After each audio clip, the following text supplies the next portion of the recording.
Assalamualaikum warahmatullahi wabarakatuh. Perkenalkan, nama saya Desi Ainurjani dari Universitas Islam Nahdlatul Ulama dari Jepara. Saya akan menyampaikan ulasan kebijakan mengenai Merdeka Belajar Kampus Merdeka. Sekarang Mendikbud meluncurkan kebijakan baru, yaitu Merdeka Belajar Kampus Merdeka. Begini 4 penyesuaian kebijakannya. Kebijakan Kampus Merdeka ini merupakan kelanjutan dari Konsep Merdeka Belajar.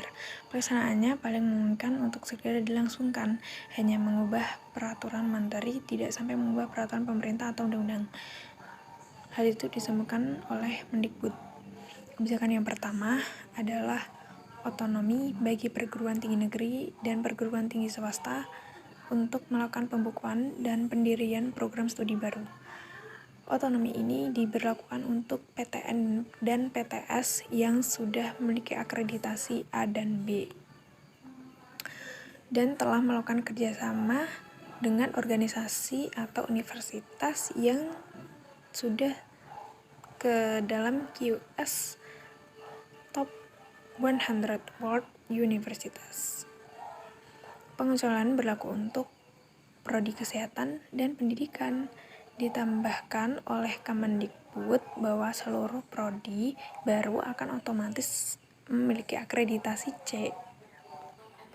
Mendikbud juga menjelaskan bahwa kerjasama dengan organisasi akan mencakup penyusunan kurikulum praktik kerja atau magang dan penempatan kerja bagi para mahasiswa. Kemudian Kemendikbud akan bekerja sama dengan perguruan tinggi dan mitra prodi untuk melakukan pengawasan. Menteri Nadiem juga mengemukakan bahwa tracker study wajib dilakukan setiap tahun untuk perguruan tinggi wajib melakukannya. Kebijakan Kampus Merdeka yang kedua adalah program reakreditasi yang bersifat otomatis untuk seluruh peringkat dan bersifat sukarela bagi perguruan tinggi dan prodi yang sudah siap naik peringkat. Mendatang akreditasi yang sudah ditetapkan Badan Akreditasi Nasional Perguruan Tinggi (BNPT) tetap berlaku selama 5 tahun, namun akan diperbarui secara otomatis. Pengajuan reakreditasi PT dan Prodi dibatasi paling cepat 2 tahun setelah mendapatkan akreditasi yang terakhir kali. Untuk perguruan tinggi yang berakreditasi B dan C, bisa mengajukan peningkatan akreditasi kapanpun. Itu menurut Mendikbud. Nanti akreditasi A pun akan diberikan kepada perguruan tinggi yang berhasil mendapatkan akreditasi internasional. Daftar akreditasi internasional yang diakui akan ditetapkan dengan keputusan menteri. Evaluasi akreditasi akan dilakukan BNPT jika ditemukan penurunan kualitas yang meliputi pengaduan masyarakat dengan disertai bukti yang konkret, serta penurunan tajam jumlah mahasiswa baru yang mendaftar dan lulus dari prodi ataupun perguruan tinggi. Kebijakan Kampus Merdeka yang ketiga terkait kebebasan bagi PTN, Badan Layanan Umum (BLU), dan Satuan Kerja (Satker) untuk menjadi PTN Badan Hukum PTNBH. Kemendikbud akan mempermudah persyaratan PTN BLU dan Satker untuk menjadi PTN BH tanpa terikat status akreditasi. Sementara itu, kebijakan Kampus Merdeka yang keempat akan memberikan hak kepada mahasiswa untuk mengambil mata kuliah di luar prodi dan melakukan perubahan definisi satuan kredit semester atau yang disebut SKS.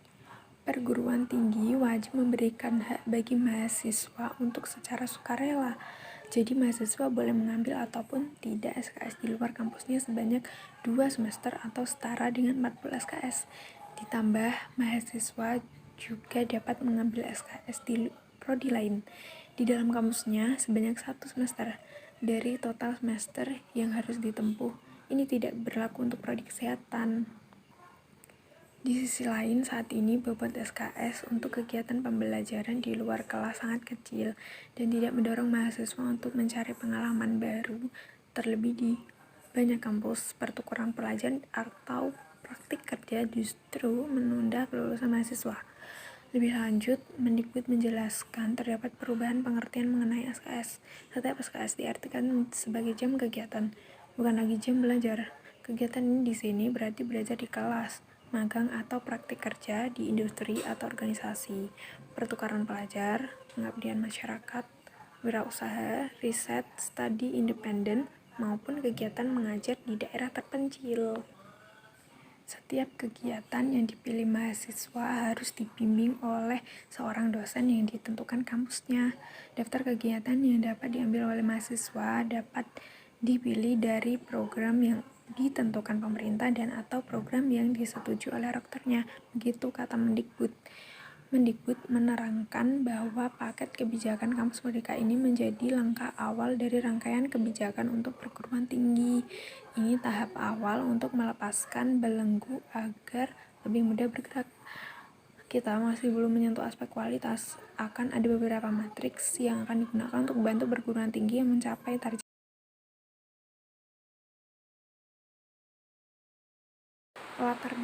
Latar belakang saya untuk mengikuti program mengajar dari rumah ini atau MDR karena saya ingin membantu anak-anak yang kesusahan dalam belajar dari rumah ini atau yang kita sebut dengan belajar daring ini ya. Karena membantu seseorang itu merupakan hal yang bermanfaat baik untuk diri sendiri maupun orang lain. Selain itu, MDR juga dapat meningkatkan pemahaman kepada anak-anak yang kurang memahami pelajarannya karena gurunya tidak secara langsung tatap muka. Oleh karena itu, pemahaman pun menjadi kurang dan saya sebagai relawan mengajar dengan sukarela akan memberikan pemahaman kepada materi yang belum dipahami oleh anak-anak.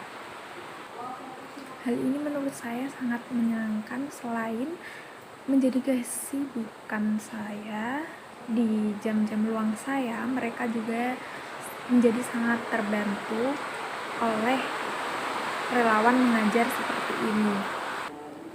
Ibunya yang juga tidak begitu memahami materi pembelajaran di sekolah juga terbantu karena dapat melakukan pekerjaan lainnya dan anaknya diserahkan kepada relawan mengajar seperti ini.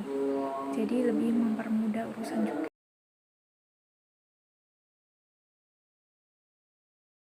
Perihal sasaran siswa yang dibantu ada dari pendidikan anak usia dini, taman kanak-kanak, sekolah dasar, sekolah menengah pertama SMP. Itu yang dapat saya bantu di kampung saya tentunya. Karena hanya itu yang terdapat di kampung saya. Jadi sasaran mengajar saya adalah anak dari pendidikan anak usia dini sampai sekolah menengah pertama. Mereka terlihat sangat terbantu dengan adanya relawan mengajar dari rumah seperti ini karena ada yang membantu untuk sekali lagi menjelaskan tentang materi yang belum dipahami oleh mereka dan membantu untuk mengerjakan pekerjaan rumahnya. Apalagi saat ini pembelajaran dilakukan secara daring dan tidak bertatap muka langsung dengan guru. Jadi relawan mengajar seperti ini memang diperlukan menurut saya sendiri.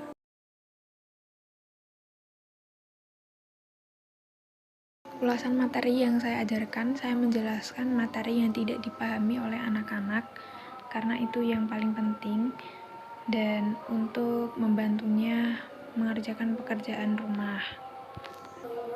Materi yang dibawa ke sini sangat beragam-ragam, mulai dari pelajaran sekarang di sekolah dasar atau madrasah ibtidaiyah itu menggunakan pelajaran tematik yang di dalamnya itu terdapat semua jenis pelajaran seperti bahasa Indonesia, matematika, IPS, IPA, dan sebagainya. Ada juga seperti agama, ke-NU-an, dan lain-lain. Banyak sekali yang saya ajarkan kepada mereka dan mereka sangat terbantu untuk mengerjakan pekerjaan rumahnya dan mereka juga memahami cara-cara atau rumus-rumus untuk mengerjakan soal matematika. Kurang lebih seperti itu untuk ulasan materi yang saya ajarkan kepada mereka, yaitu apa yang mereka bawa ke sini dan apa yang mereka tidak pahami. Untuk metode pengajaran yang saya terapkan, setelah mengajari satu anak, saya berpindah ke anak yang lain.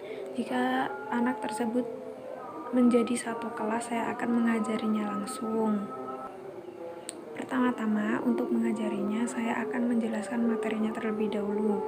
Lalu saya akan membantunya untuk mengerjakan pekerjaan rumah, dan selanjutnya saya akan memberikan soal. Apakah mereka benar-benar memahami pembelajaran yang sudah saya jelaskan. Kemudian untuk ice break akan diberikan sedikit game, bermain-main sedikit seperti itu. Mereka juga sangat nyaman ketika saya menerapkan metode pelajaran seperti itu. Tidak ada yang keberatan atau apapun. Mereka juga sangat terbantu saat mengerjakan pekerjaan rumahnya.